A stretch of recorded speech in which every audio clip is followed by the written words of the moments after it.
Tá valendo, amigo. Já pode começar a fazer making off. Som, testando. Não dá pra ver o som, então foda-se.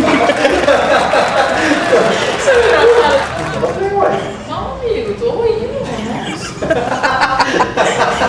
Vai chegar um momento nesse vídeo que eu vou começar a beber socialmente. Não, porque já tá com um pouco, ó. Eu esqueci de encher. Mas tudo bem, tá tudo bem. Não, tá tudo bem. Tem certeza? Eu vou fazer isso... Você não vai engasgar? Não, vai ser esteticamente. Eu vou ficar tipo... Você sabe que a gente tá filmando e... Qualquer coisa eu tomo do seu. Pode usar. A gente faça assim ó, enquanto você fala, ó. Ninguém nem vai ver porque eles vão prestar atenção no que você tá falando. Ah, com certeza. Troca e beba o seu.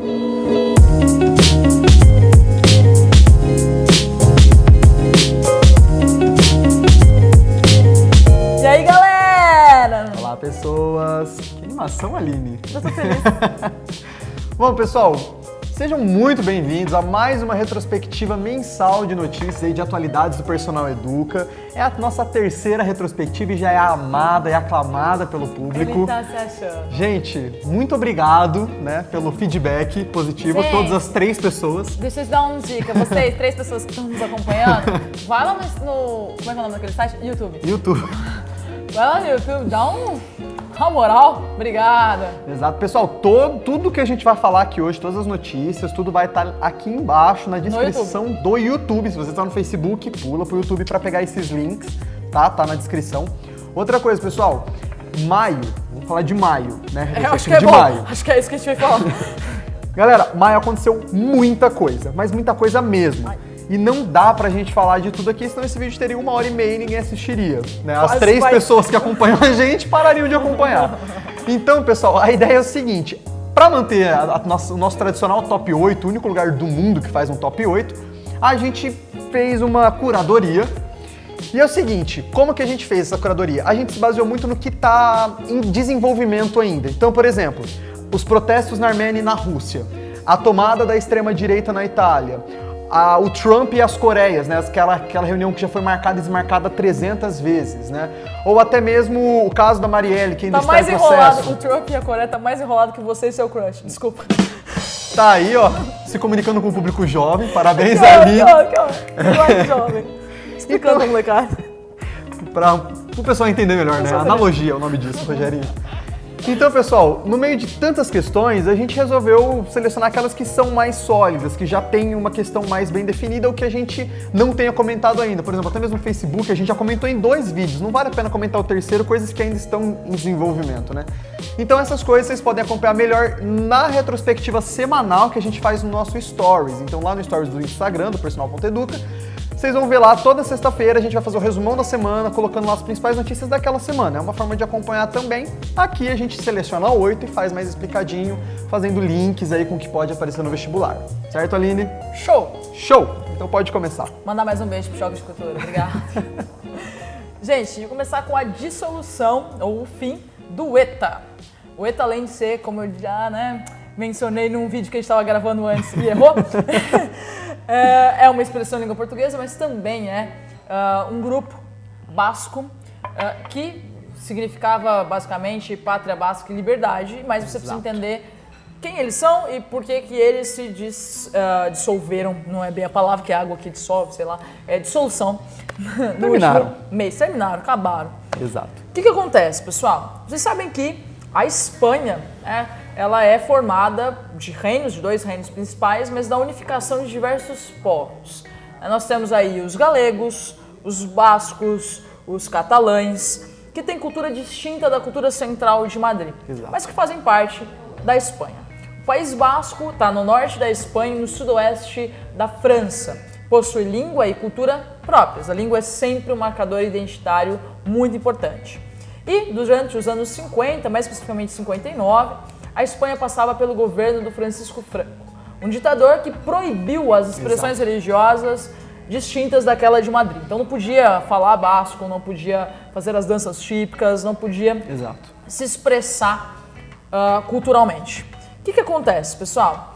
Em 59, um grupo de estudantes que estudava a língua basca secretamente resolveu se unir e fazer o ETA, o Pátria Basca e Liberdade, que inicialmente era uma luta mais política e depois ganha contornos mais violentos, ou melhor dizendo, usa um braço armado para fazer a sua política. Exato. Para pedir aí a sua independência. E nós temos, pessoal, uma série de atentados, extorsões que são feitas historicamente, mas era um grupo muito apoiado pela população. Em 2011, eles declaram, depois de sofrerem muita resistência por parte do poder central em Madrid e por perderem um pouco do seu apoio popular por conta dos assassinatos, etc., eles retiram o seu braço armado e vão caminhar de forma política. Até que esse mês, mais especificamente em abril desse ano e no mês de maio, eles fizeram uma carta, internamente circulou em abril e agora foi divulgado para a mídia em maio, dizendo que... o meu celular recebeu mensagens. Tim, não quero nada, obrigado. Dizendo que tirariam não só o braço armado, que já entregaram as armas, mas também seu braço político, que era uma forma de luta. Pediram desculpas às mais de 800 famílias, as vítimas de seus atentados, e dissolveram de fato o grupo. Madrid, o governo do Rajoy, disse que eles não sairão impunes, então é muito possível que a gente tenha alguns julgamentos na sequência em Madrid. Isso muito para mostrar também para a Catalunha a força do governo central. Porque são movimentos separatistas e um ganha força no outro, né? Exatamente. E aí, pessoal, é importante notar também o ponto simbólico que nós temos nessas questões. Alexandre, me fala um pouquinho mais sobre isso. O fim do ETA significa que acabou a luta do País Basco? Não. Essa luta, essa separação, essa identidade vai se manter de outras formas. Eu acho que o principal exemplo são os times de futebol na Espanha. O futebol na Espanha é um esporte muito importante. E a gente tem, por exemplo, no País Basco, o Atlético Bilbao, que é um time que só aceita pessoas nascidas no País Basco ou de descendência, né, basca. Isso foi mais recente, né? Até então era só pessoas nascidas no País Basco. Sim. Agora que eles estão aceitando pessoas de descendência basca. E no caso do Barcelona, né, na Catalunha, que é muito importante, eles usam, né, eles se chamam de Barça, não à toa, porque o C cedilha não existe na língua espanhola e existe na língua catalã. Então, eles se chamam de Barça com C cedilha, entendeu? Então, assim, é muito simbólico, né? Aqui tem né? informação, aqui tem cultura. Aqui tem cultura em todos os níveis. E eu acho que vale a pena também citar um filminho que está disponível na Netflix. Boa. Que é o Oito Apelidos, em espanhol, né? Oito Apelidos Bascos, ou Oito Sobrenomes, né? Bascos. É um filme que vocês têm lá no Netflix, está disponível, e que ele vai debater justamente essa questão, né? Dessa visão. Muito bem humorada, né? Exato, é uma comédia romântica ali que vai debater justamente isso, é bem interessante. E tem a versão Oito Apelidos Catalanes. Exato, saiu recentemente e tá na Netflix também. Informação, né, gente? Informação. Netflix. Paga nós. Beijo pra vocês. Bom, pessoal, partindo então para segundo ponto importante aí do nosso top 8, seriam aí as expressões artísticas que despontaram nesse mês de maio relacionadas ao movimento negro, em diversos âmbitos. Por exemplo, a gente vai ter no começo do mês, né, o clipe This Is America, um clipe do Gambino, né, o pseudônimo do Donald Glover, do ator Donald Glover, que também é cantor. E esse clipe, pessoal, vai precisar ali de 2 dias para passar de milhões e milhões de visualizações, fazendo uma gigantesca crítica a toda a sociedade estadunidense. Ele começa falando, isso é a América, dando um tiro em um negro, né? Falando assim, é melhor você não dormir no ponto, né? Seria mais ou menos isso, é melhor você não bobear, porque essa é a América. Né? E aí vai uma série de críticas às leis Jim Crow, ele faz uma pose que representa o personagem Jim Crow. Vai fazer também referências à segregação racial. Em todo o quadro, né? Tipo, você tem que ver o clipe no quadro inteiro, né? Saiu uma série de textos analisando o clipe, porque tem muitas referências. E aqui no Personal Educa também vai sair um videozinho aí, logo depois desse, da professora Letícia, analisando o This Is America em relação a um poema clássico dos Estados Unidos, também trabalhando ali a ideia do que é a América, né, a terra da liberdade, porém, né, não para os negros, não para os latinos, não para os indígenas, não, enfim, uma série de pessoas, né? Ou melhor, só para os brancos, claro, sulista, exato. Enfim. E aí, fica atentos então, professora Letícia, um grande beijo para você. E é isso, pessoal. Então, o This is America é o primeiro desses 3 pontos. O segundo vai ser o filme BlacKkKlansman, do gigantesco diretor Spike Lee, levando o principal prêmio de cinema mundial, que é o prêmio de Cannes. Esse sim é o principal prêmio. Ele não é o que tem mais visibilidade, o que tem mais visibilidade é o Oscar, mas é o mais importante, é a Palma de Ouro de Cannes, né? O júri acabou votando no filme BlacKkKlansman do Spike Lee, que vai falar justamente sobre o quê? Sobre o primeiro policial negro nos Estados Unidos que vai lutar contra a Ku Klux Klan. Ele vai basicamente entrar dentro da Ku Klux Klan. Ele, juntamente com outro policial judeu. Ou seja, é um filme maravilhoso, assim, não vi ainda, só estou falando baseado na crítica que aplaudiu durante 6 minutos de pé o diretor. O filme ganhou a Palma de Ouro, o trailer já está disponível, é simplesmente impecável o trailer. E dá para entender um pouco mais dessa crítica extremamente ácida que o Spike Lee sempre faz. Então vale a pena esse filme para dar uma olhada um pouco mais sobre a Ku Klux Klan, dar uma olhada um pouco melhor justamente nessa segregação racial nos Estados Unidos, e já deixo aí a dica dos outros filmes do Spike Lee, como Malcolm X e A Hora do Show. São 2 filmes assim que precisam ser vistos, que são críticas muito fortes à sociedade estadunidense. E para fechar o quadro aí, a gente tem no Brasil a Unicamp, maravilhosa, colocando na lista de 2020, na área de poesia, de leituras obrigatórias, o CD Chega a arrepiar. Sobrevivendo ao Inferno, do Racionais. O CD é um álbum, né, de 97, que foi inserido aí na lista obrigatória a partir de 2020. Pessoal, isso é muito importante, porque é basicamente a cultura do movimento negro entrando, sendo obrigatória no vestibular. Professores vibram. A Unicamp já fez um excelente trabalho colocando o Quarto de Despejo, Sim, da Carolina de Jesus esse ano. E para 2020 a gente vai ter Racionais. E é um CD que tem, por exemplo, músicas maravilhosas como Diário de um Detento, que vai falar sobre a situação do negro e o sistema carcerário brasileiro. É assim, é imprescindível essa obra, pessoal, é muito importante. Isso abre alguns debates, por exemplo, quanto a o que é literatura, né? Claro. Então, por exemplo, Bob Dylan ganhando o Nobel de literatura e agora o Racionais entrando em poesia, fomenta ainda mais esse debate, né? Essa discussão. E olha que interessante, né? A Unicamp, ela se mostra extremamente progressista nesse sentido. Muito. E mostra que não é só a apostila que você tem que estudar. Exatamente. Né? É muito mais que isso, ela tá mostrando assim, gente, tem um repertório. E repertório se faz não só de apostilas, mas também de livros, de filmes, de músicas e de músicas que são extremamente brasileiras, que mostram, e o Racionais ele escancara a realidade brasileira. Né? Exatamente. E aí quebra também um pouco dessa ideia de cânone, né? Sim, verdade. O cânone, né, a gente só cobra o cânone, a gente só cobra aquela obra que já é consagrada, histórica, não é bem isso. Todo respeito a Machado, mas... Mas a gente precisa ler de Machado a Racionais. Isso. Nossa. Beleza? Alguém pegou isso aí? Vamos fazer uma imagem de Machado a Racionais? Não, mandou bem. Sempre a questão negra, né? Machado é negro. Então, assim, gente, importante. Tá mandando muito bem. Aline, próximo tópico. Terceiro tópico. Eu esqueço que eu tenho que fazer outras coisas aqui. Gente, vocês sabem que o mês de maio começou extremamente complexo no Brasil, muito triste, porque em São Paulo nós tivemos o incêndio e o desabamento de um prédio no Largo do Paissandu, em São Paulo, né?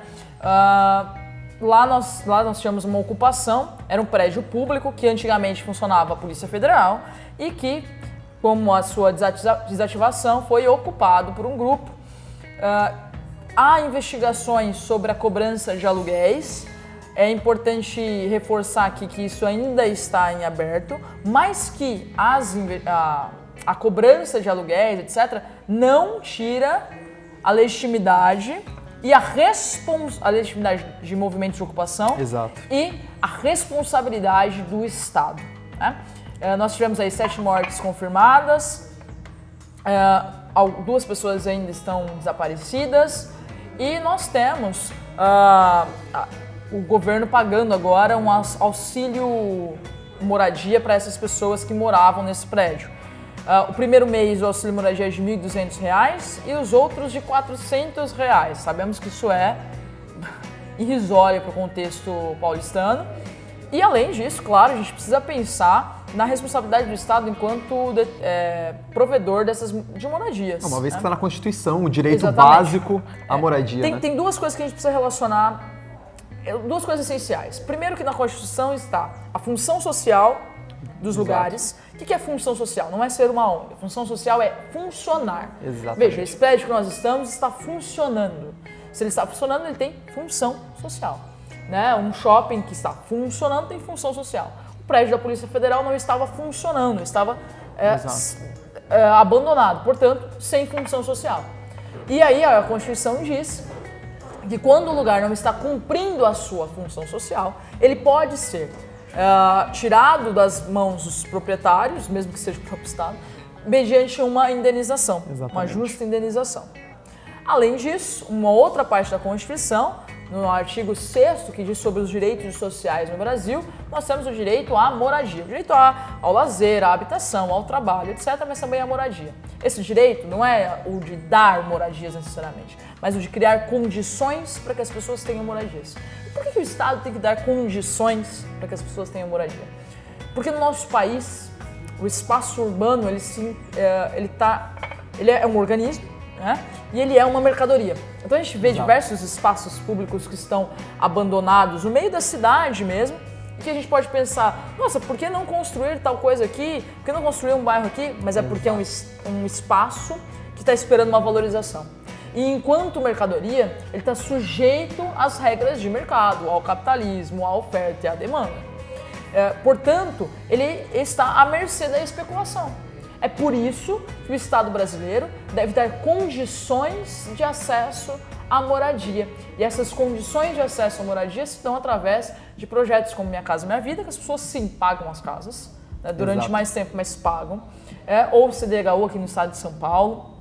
Sim, ou ainda programas da iniciativa privada que o governo tem aí que subsidiar, tem que ter uma atenção maior.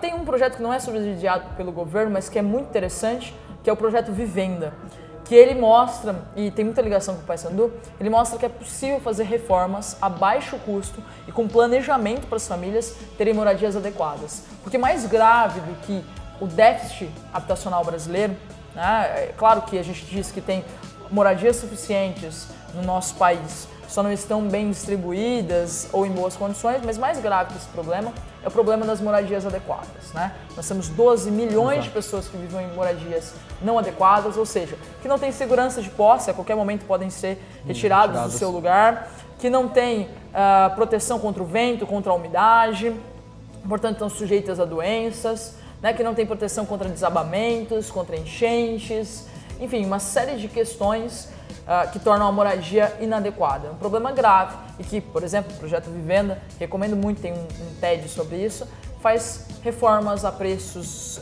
acessíveis, uma reforma rápida e que é uma questão de saúde pública, porque se a casa é úmida, a pessoa tem uma pneumonia, ela morre. Né?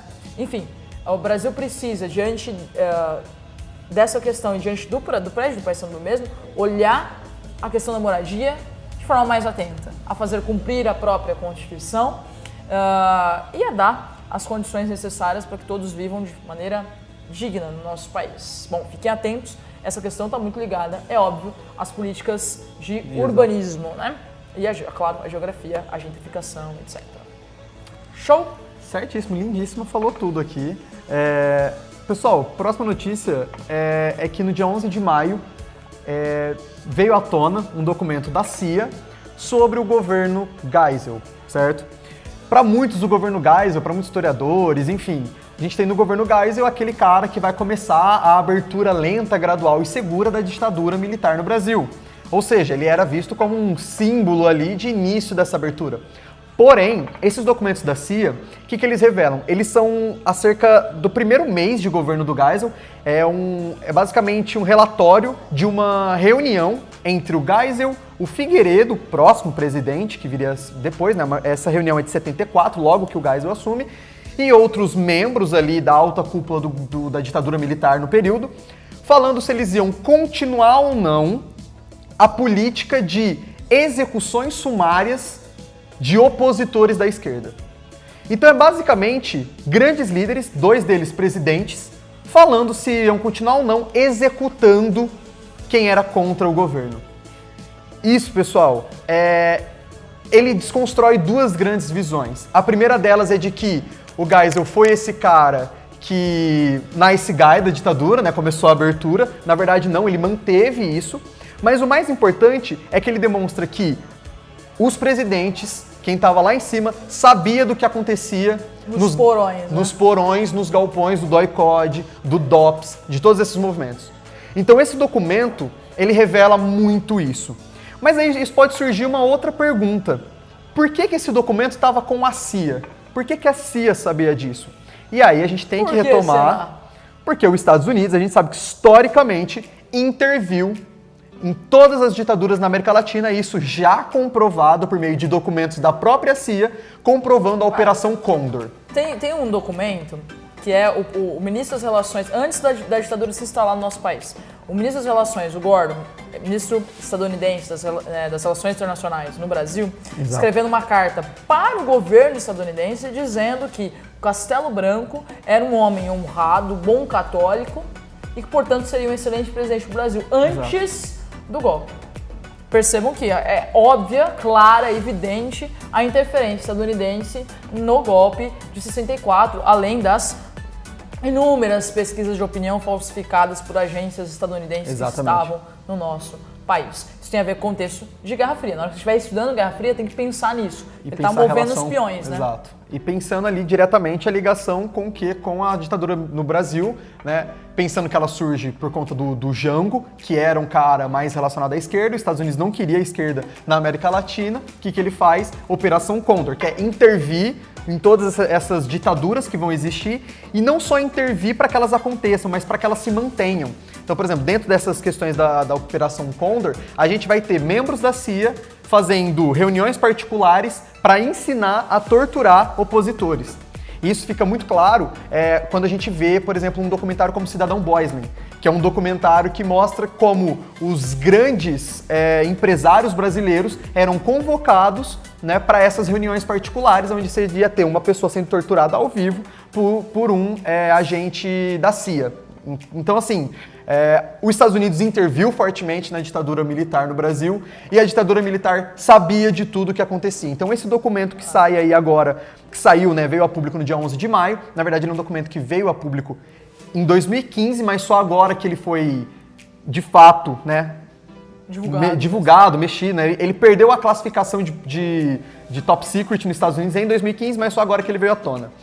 Demonstra muito bem essa questão de que sabiam de tudo e de que os Estados Unidos interviu sim. Então vale a pena aí ficar ligado. Isso porque a nossa escola, a nossa mídia, tudo foi formado nesse período de ditadura. E a gente tem uma ilusão de que os Estados Unidos são o guardião da liberdade, etc. Exatamente. Mas é importante reforçar, eles sabiam, eles interviram, enfim, tudo que a gente tem, muitas vezes as visões, os textos que a gente lê no jornal, as palavras utilizadas, muitas estão inflamadas ainda desse espírito. Então a gente precisa parar e pensar melhor sobre isso, até mesmo quando a gente dá notícias dos Estados Unidos intervindo em outros lugares. Exatamente. Então eu acho que a dica é essa e ela fecha muito bem, imagino eu, né, com esses intervencionistas que vai aparecer lá quando a gente for falar sobre a greve dos caminhoneiros, né? Então, quando a gente chegar lá nos intervencionistas, a gente retoma essa questão da ditadura, beleza? Aliás, falando de Estados Unidos, que não pode faltar em nenhum dos nossos top 8... É o famigerado Trump.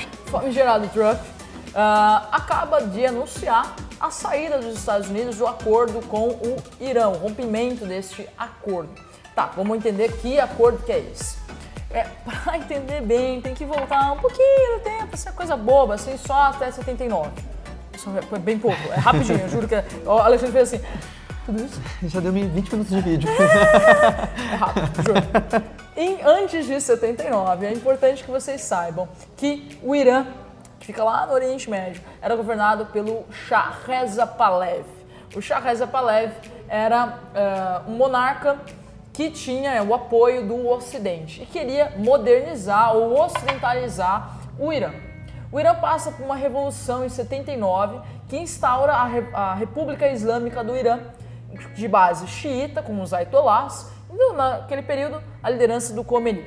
Exato. O que acontece, pessoal? Quando o Irã estava com o Reza Pahlavi, eles assinaram o Tratado de Não Proliferação Nuclear. foi assinado nos anos 60, tudo bem? Por diversas nações. O Tratado de Não Proliferação Nuclear dizia: se você tem arma nuclear, beleza, guarda ela aí, mas não desenvolva mais. Exato. Esse era o ponto, tá? Quando o Reza sai do poder e assume a República Islâmica do Irã, né, a partir dos xiitas, nós temos posteriormente o desenvolvimento da energia nuclear, tudo bem? E do enriquecimento do urânio para fins bélicos. O que acontece, pessoal? Portanto, ele rompeu este acordo. Nos anos 2000, quando isso vai ficar mais evidente, o programa nuclear do Irã e tal, nós temos um contexto, justamente, nos anos 2000 que eu digo, após o atentado do 11 de setembro, um contexto que o Bush está estabelecendo sua doutrina, tudo bem? E a sua doutrina diz de países do eixo do mal e do eixo do bem. E ele percebendo que o Irã estava desenvolvendo armas nucleares, ele classifica o Irã também como um país do eixo do mal. Lembrando que a expressão eixo do mal quer dizer que os Estados Unidos seria, portanto, um eixo do bem. É problemática essa visão. E aí, os Estados Unidos começam uma série de sanções econômicas para sufocar o Irã. Essas sanções, essas restrições econômicas fazem a economia do Irã penar durante bastante tempo. E, durante o governo Obama, a iniciativa de Obama, junto com os países como China, França, Reino Unido, Alemanha, tá? De fazerem um acordo para que tivesse o fim, o programa nuclear para enriquecimento de urânio para armas nucleares, né, no caso, o fim desse programa, e aí esses países retirariam as sanções econômicas. Estava tudo bem, tudo lindo, o Irã estava cumprindo o acordo, é importante que se diga isso. Exato. Estava cumprindo o acordo, estava se restabelecendo economicamente com o fim das sanções, e o Trump, numa lógica de ganhar mídia, mas além de ganhar mídia, de dar avisos para a Coreia do Norte, resolve sair do acordo com o Irã. Assim, o Irã classificou o acordo como uma saída como inaceitável, o acordo praticamente como terminado, e disse que é possível que ele volte a fazer o armamento nuclear. Todas as potências que estavam assinando um acordo em conjunto com o Irã condenaram a ação do Trump. E aí o Trump, mais uma vez, começa a se isolar na geopolítica internacional. Então, fique de olho nisso, armamentos nucleares estão assim no top dos assuntos para esse ano, para o vestibular, e tem a ver com a Revolução Iraniana, sem sombra de dúvida, mas também com as posições nada ótimas que o Trump tem tomado. E fazendo um gancho quanto a essa questão dos Estados Unidos e do Irã, a gente tem também a questão da Venezuela, que o que aconteceu foi basicamente o seguinte: o Maduro venceu as eleições que aconteceram nesse mês de maio, né, no dia 20 de maio, para ser mais exato, na Venezuela, com mais de 60% dos votos.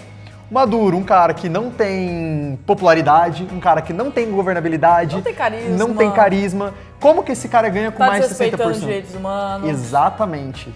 E como que esse cara ganha com mais de 60% dos votos? Simples, pessoal.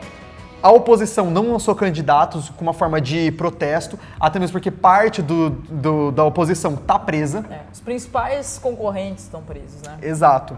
Além disso, a população não foi à rua votar.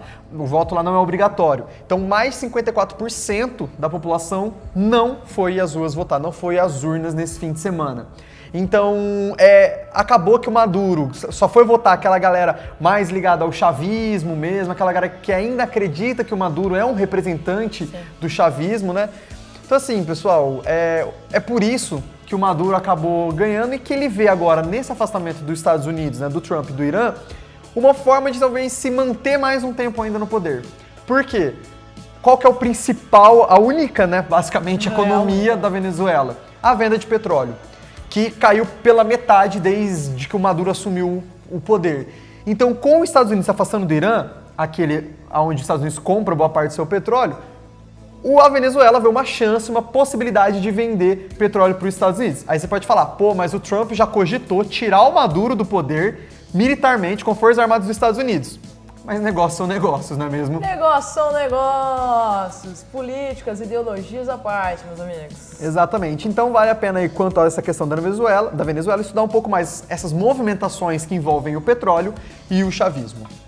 Bom, pessoal, falando de Oriente Médio, ou voltando um pouquinho para o Oriente Médio, nós temos Israel e Palestina em momentos bastante tensos. É bom você saber que que nesse mês completou 70 anos da criação do Estado de Israel, criado pela ONU na Resolução 181 de 47, mas efetivado em 48. Então, 70 anos do surgimento da criação do Estado de Israel. Com isso, nós tivemos, ao mesmo tempo, o Trump, mais uma vez o Trump, fazendo uma decisão bastante polêmica de transferir a embaixada dos Estados Unidos em Israel de Tel Aviv, capital, para Jerusalém. Lembrando que naquele plano de divisão que a ONU fez, fazia da seguinte forma: nós tínhamos uma parte do território para palestinos, uma parte do território para judeus, para israelenses, e Jerusalém como zona internacional. E por que isso? Porque Jerusalém é um berço, um local histórico, simbólico para as três religiões abraâmicas ou monoteístas, sendo essas o judaísmo, o islamismo e o cristianismo.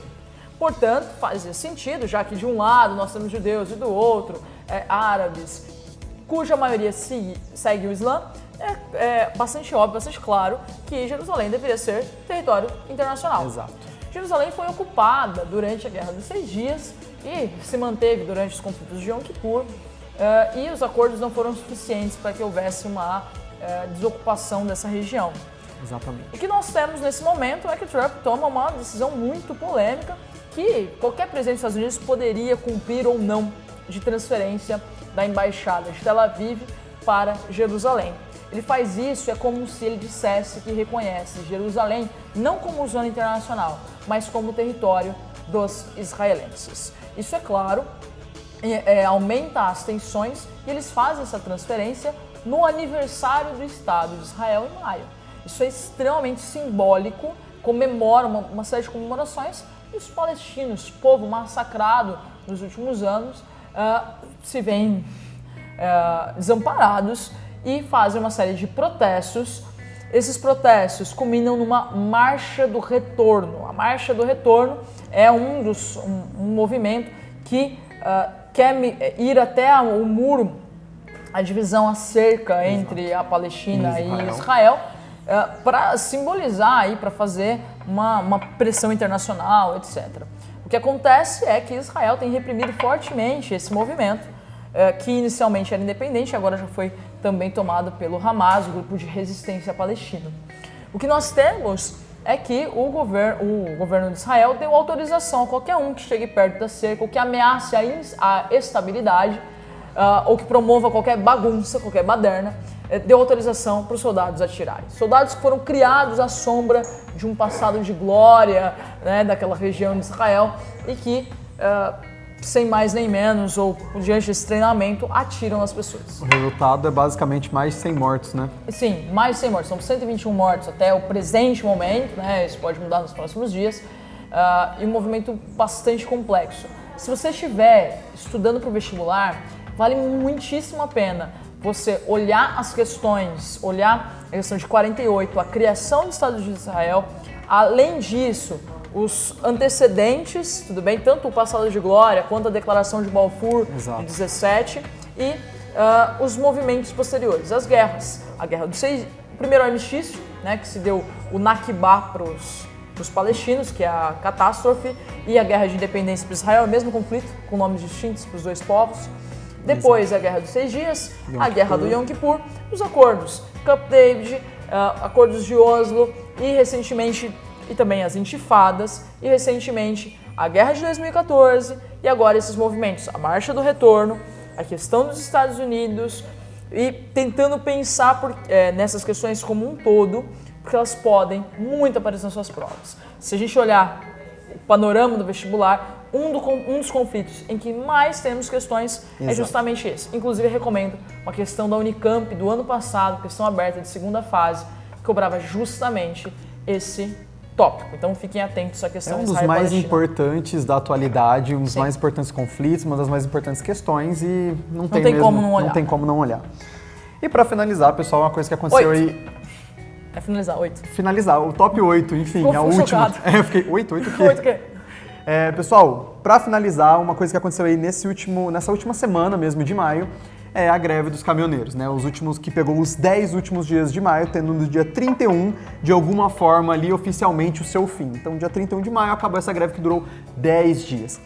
Pessoal, basicamente essa greve começa por motivos do aumento do óleo diesel 3 meses seguidos, né? E a gente precisa entender o porquê que aumentou desse tanto, a gente já vai comentar um pouco disso, mas ela aumenta 3 meses seguidos.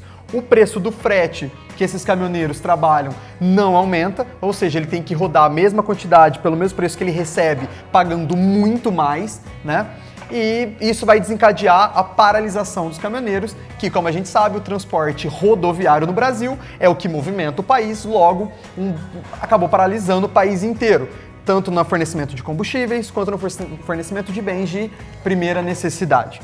Pessoal, motivos desse aumento do óleo diesel tem muito a ver com a conduta da presidência da Petrobras.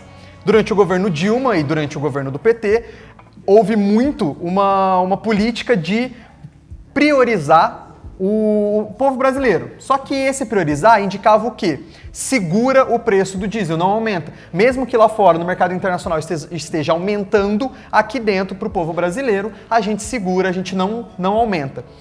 Quando a Dilma... Isso custa, né? Isso custa, né? Então começa a ficar com dívidas, né? Quando descobre o pré-sal, você investe muito na Petrobras. Logo depois a gente tem, logo junto ali, né? Começa a chegar no Brasil a crise de 2008, certo? E com isso, o preço do barril de petróleo cai. E aí, como é que você vai investir em pré-sal quando o preço está lá embaixo? Exatamente. Então, com essa queda do barril de petróleo, com a crise de 2008, com esse alto investimento que o governo fez no pré-sal, o preço do combustível não poderia ter sido segurado como foi. Só que, ao mesmo tempo, quando ocorre o impeachment, golpe da Dilma em 2016, o que a gente tem em seguida é o Temer mudando a política de uma vez. Ou seja, ele abre essa mão que estava segurando o preço do óleo diesel de uma vez, regulando com o preço do mercado internacional. Isso é feito principalmente pela figura do presidente da Petrobras, o parente. Então, assim, com isso, o preço do combustível, o preço do óleo diesel dispara muito no Brasil. E isso vai acabar acarretando, chegando, né, culminando nessa manifestação dos caminhoneiros em 2018, maio de 2018. Beleza, pessoal? Então é isso que vai acontecer e no exato momento que a gente está gravando esse vídeo, faz menos de um dia que o parente saiu, né?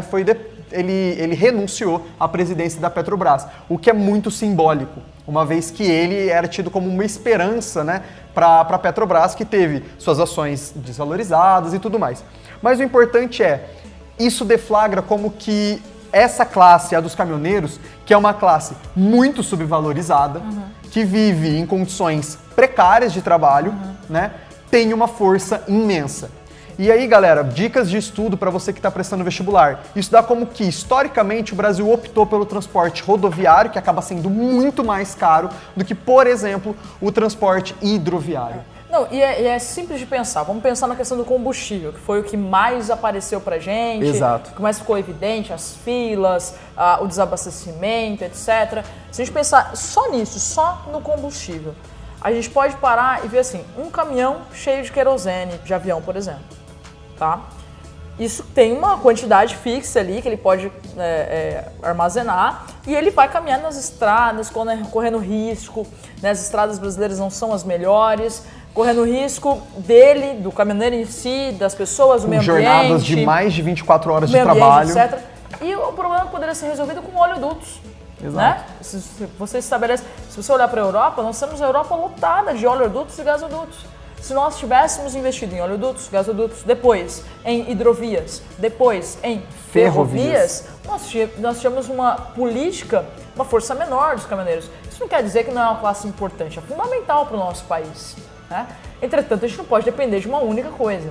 Inclusive, e é caro.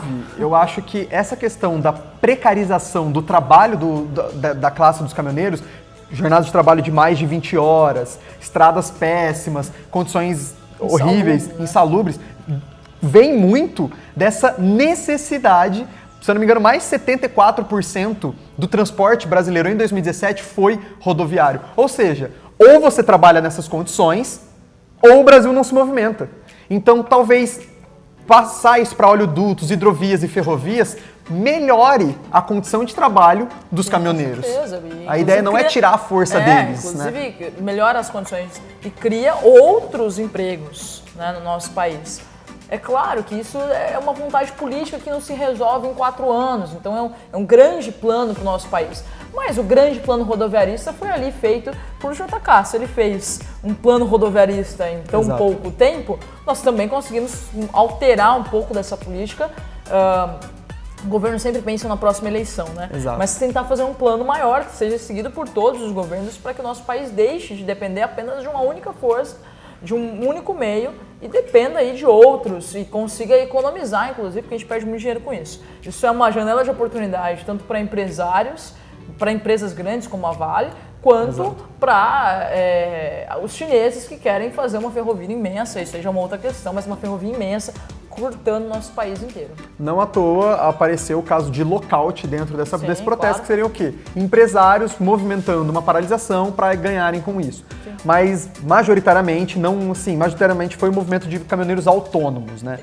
Só a gente pode esquecer de mostrar o final da pauta ali, né? Que se perdeu um pouco. Exato. Intervenção e tal. Então, e aí no meio de todo esse movimento, direita e esquerda se perderam completamente. Mais uma vez. A gente vai ter pessoas da direita apoiando e indo contra esse movimento. A gente vai ter pessoas da esquerda apoiando e indo contra esse movimento. A gente vai ter os intervencionistas que vão se aproveitar do movimento dos caminhoneiros para pedir intervenção militar, enquanto os próprios generais do exército, citando aqui o Vilas Boas, que a gente já citou em outro vídeo, comentou que não vai acontecer uma intervenção militar, não é plausível. A gente é uma democracia, a gente está ainda engatinhando nesse processo democrático e intervenção militar, de forma alguma, é uma saída, né? E só para finalizar, pessoal, então fica aí a dica de estudo para vocês que estão prestando vestibular, como que o Brasil acabou indo parar nessa dependência aí, né, mais 70% do transporte rodoviário. Aí você pode ver desde o Washington Luiz, lá na República Oligárquica, que fez a primeira rodovia asfaltada, e o seu lema era governar e abrir estradas, até o JK, como a Aline muito bem mencionou, chegando até mesmo os militares que, com a bacia hidrográfica da Amazônia perfeitamente navegável, vão construir a Transamazônica. Sim. Uma obra faraônica que vai criar uma das piores rodovias do país, uma das piores estradas do país. Pessoal, para quem chegou até o final... Nossa, parabéns se você chegou até o final. Você é um guerreirinho. Você é um guerreirinho, você é uma guerreirinha. Para vocês que chegaram até o final, beleza? Mas é isso, aconteceu muita coisa, tem muita coisa aí para estudar, para colocar em ordem. Exato. E são só os tópicos mais importantes e que podem, de fato, aparecer na sua prova no final do ano. Aliás, os caminhoneiros certeza. Certeza, uma redação, qualquer coisa do tipo aí, na prova de história. Aberta, na prova de geografia, gráficos, mapas. Exato. Atenção a isso. Então, pessoal, links aqui embaixo no YouTube, se você estiver no Facebook, vai pro YouTube. Pra você se inscreve no canal. Exato, curte o vídeo, compartilha com os amigos se você gostou e fala pra eles, olha, deu 30 minutos, 40 minutos, 1 hora, mas é legal, dividir em pequenos episódios. Aliás, a gente leu inúmeras coisas pra fazer essa curadoria pra você. Então a gente tá te economizando umas 3 horas. É exatamente isso. Então assiste aí 10 minutinhos por dia, indica pro amigo 10 minutinhos por dia aí. Doses homeopáticas. Doses homeopáticas. Em uma semana você termina. Beleza, pessoal? É isso aí. Muito obrigado e até a próxima retrospectiva. Um beijo.